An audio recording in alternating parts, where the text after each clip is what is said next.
Bonjour Minasan! Cela faisait longtemps que j'avais envie de sortir cette vidéo, mais j'attendais d'avoir d'abord monté et publié les vidéos des lieux que je vais citer dans cette vidéo-là, ou une bonne partie en tout cas. Du coup, à chaque fois que je vais citer un lieu, je vais mettre dans le petit i en haut la vidéo concernée, ainsi que dans la barre d'informations en dessous.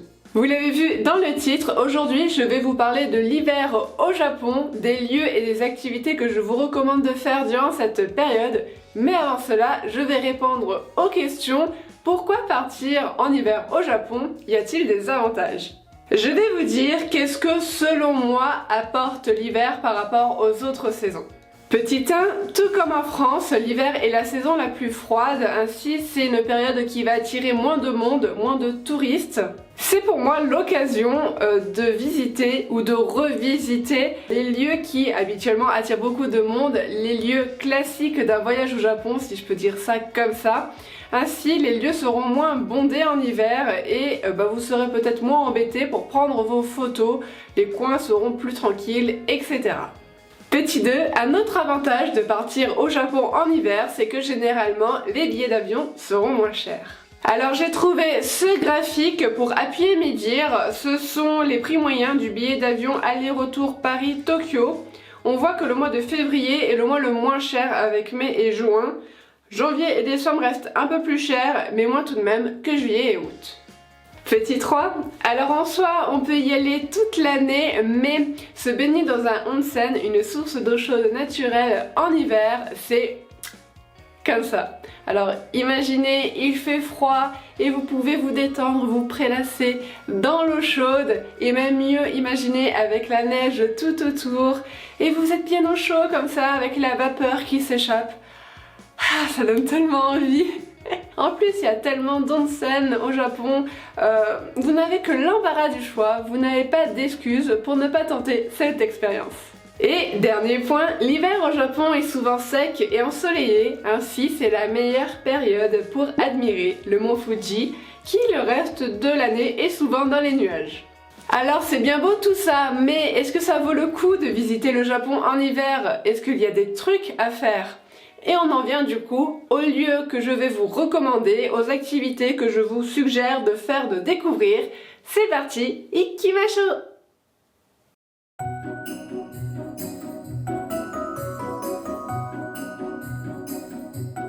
Qui dit décembre au Japon dit les illuminations d'hiver. Vous en aurez dans toutes les grandes villes, notamment Tokyo.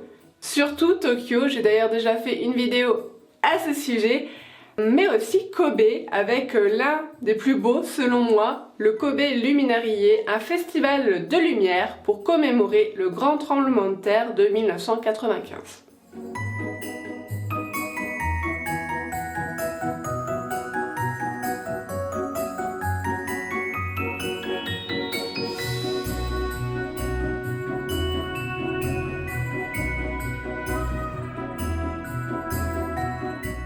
Et j'ai aussi adoré Nabana no Sato près de Nagoya. C'est un parc à thème avec une partie jardin botanique qu'on peut même visiter en hiver et une partie avec plein d'illuminations avec des spectacles de son et lumière.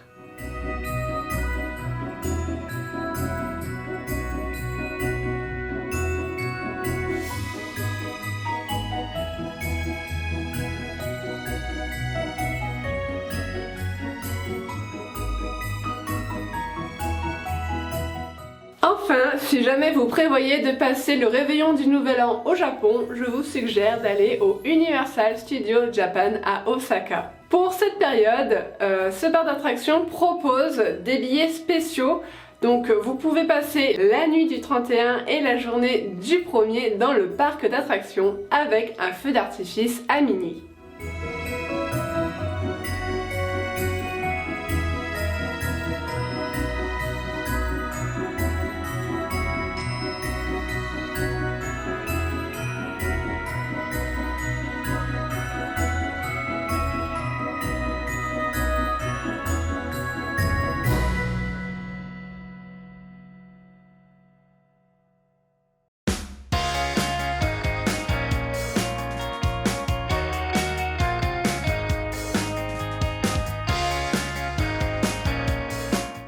Janvier est sans doute le mois le plus froid, alors évidemment si vous êtes sur les îles tropicales d'Okinawa, vous n'aurez pas du tout les mêmes températures que si vous êtes sur l'île de Hokkaido tout au nord du Japon où les moins 10 degrés sont souvent atteints en hiver. Et qui dit température négative dit neige. Et pour moi, janvier, c'est le bon mois pour visiter les lieux classiques d'un voyage au Japon. Alors d'un, parce qu'il y aura moins de monde, mais ça je l'ai déjà dit tout à l'heure. Et de deux, parce que avec un peu de chance, vous serez sous la neige. Et visiter un sanctuaire ou un temple sous un manteau blanc, ça donne une ambiance totalement différente au lieu. Je pense notamment à la ville de Kyoto qui amène beaucoup de monde avec par exemple le Kiyomizu-dera, le temple de l'eau. La particularité de ce temple, c'est qu'il se situe dans les hauteurs et il surplombe la ville de Kyoto.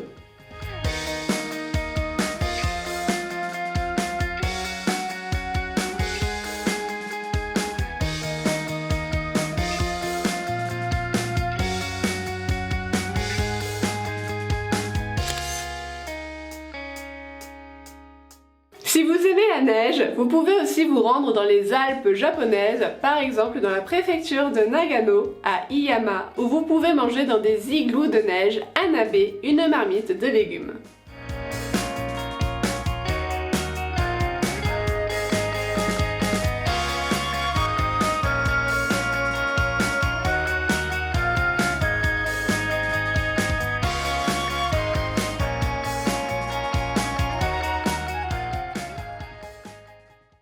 Dans le coin, vous avez aussi des villages historiques comme par exemple Shirakawa-go, des maisons traditionnelles avec des toits de chaume et certaines peuvent être visitées.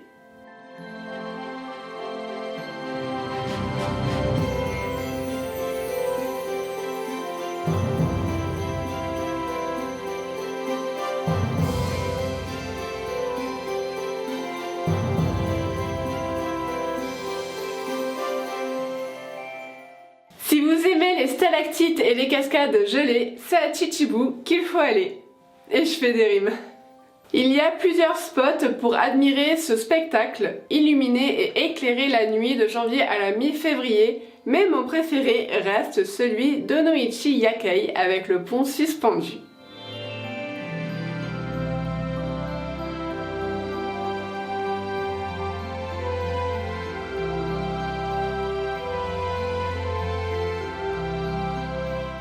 En janvier, il y a aussi quelques matsuri, des festivals japonais que je vous recommande de découvrir, comme par exemple le Furusato Matsuri à Tokyo qui se déroule début janvier et qui permet de découvrir différentes spécialités culturelles et culinaires de différentes préfectures du Japon, un moyen de découvrir des coins du pays tout en restant au même endroit.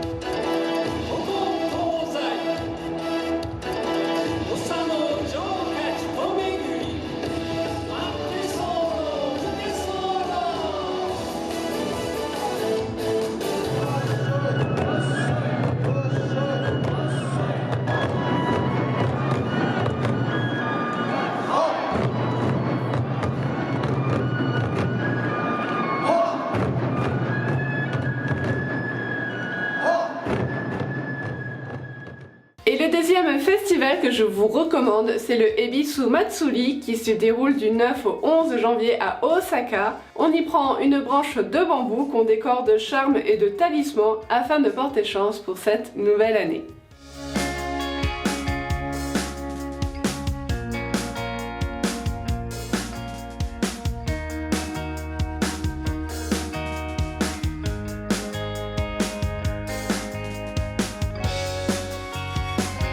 En janvier, on trouve les Fuku Bokuro dans les boutiques et les magasins. C'est un sac surprise, on ne sait pas ce qu'il y a à l'intérieur, mais la valeur est supérieure au prix auquel vous l'achetez. On peut voir ça un peu comme un solde surprise.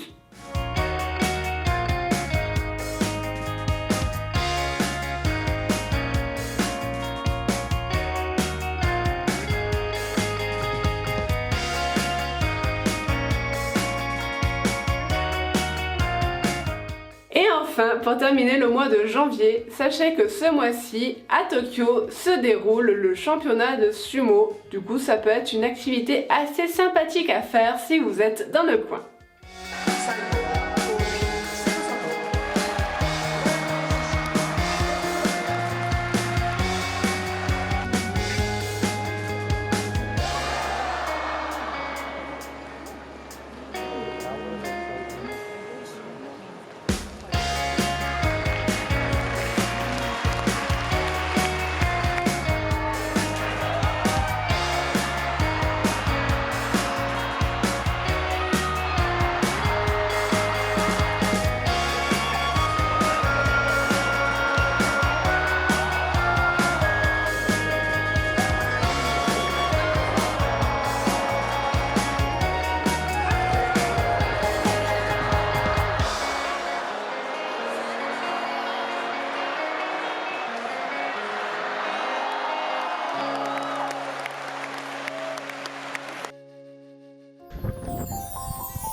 Go, go, go.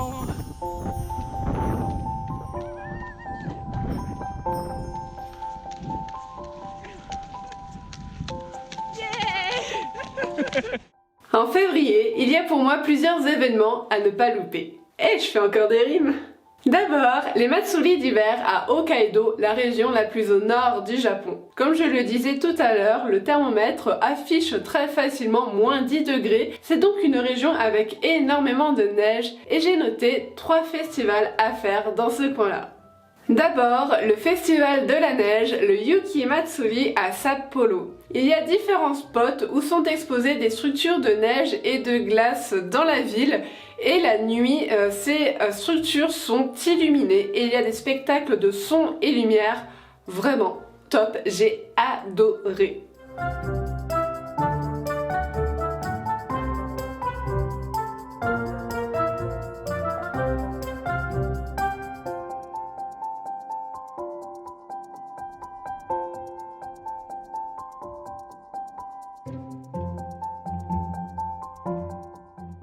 Mais ce que j'ai encore plus adoré, c'est Hotaru. L'ambiance est totalement différente du Yuki Matsuri. Il y a des lanternes de glace avec à l'intérieur des bougies tout au long du canal de Hotaru. L'ambiance est beaucoup plus tranquille, c'est même presque poétique.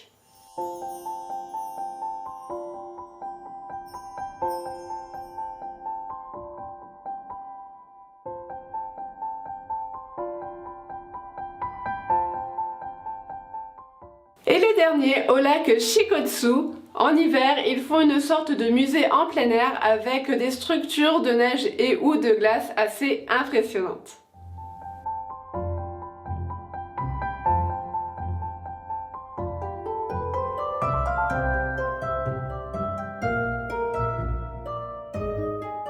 Un autre lieu que j'ai beaucoup aimé à Hokkaido, il s'agit du village de glace de Tomamu. Donc imaginez un village où tout est en glace, donc par exemple le bar avec des verres en glace, un restaurant avec des tables en glace, une chambre avec des meubles en glace, un jardin avec des fleurs prises dans la glace et même un toboggan en glace. Bref, vous voyez le truc.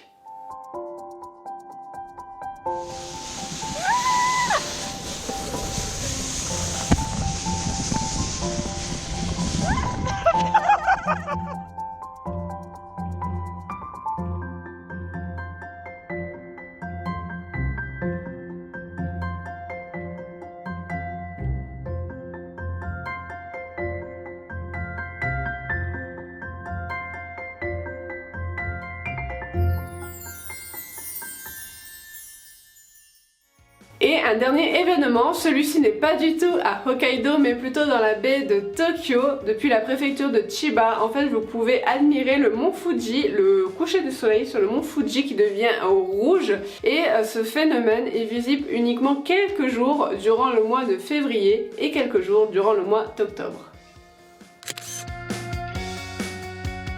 Pour conclure, l'hiver est une saison souvent délaissée au Japon et pourtant il y a plein de choses à voir, à faire, bien que je ne recommande pas forcément l'hiver pour un premier voyage au Japon. Vous allez voir dans les vidéos des prochaines saisons, il y a des trucs qui font encore plus envie. Et voilà, cette vidéo se termine ici. J'espère qu'elle vous aura plu, qu'elle vous aura donné des idées de destination pour partir en hiver au Japon. Et sur ce, je vous dis à bientôt. Matane!